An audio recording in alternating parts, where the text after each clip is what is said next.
I'm here at the Iowa Phonetics website to teach you today how to use this website to make the voiced and voiceless TH sounds.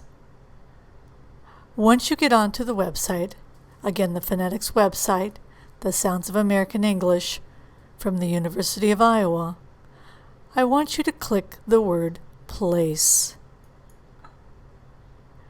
Once you click the word place, come down to Lingua Dental. Lingua Dental. Lingua means tongue, dental means teeth. Under the Lingua Dental tab, you'll see two symbols.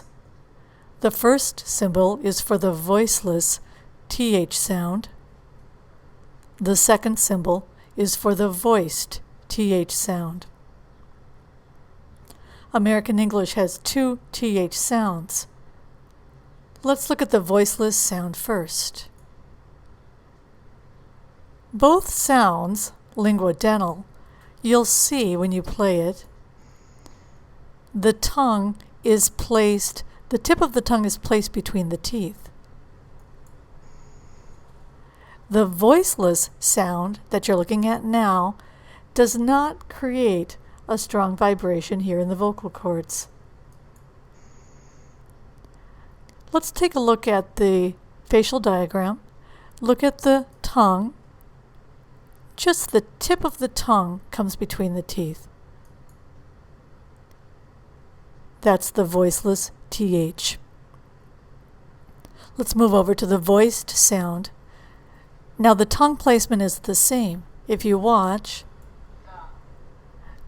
exactly the same. But what's different here is the vocal cords will vibrate for the voiced sound. So it makes a slightly different sound because of the vibration. It looks the same here, but when you play the site, you'll be able to hear that little buzz for the vibration. So again, American English has two TH sounds, voiceless and voiced, and the University of Iowa Phonetics website is a great way to look at the sound and practice saying it.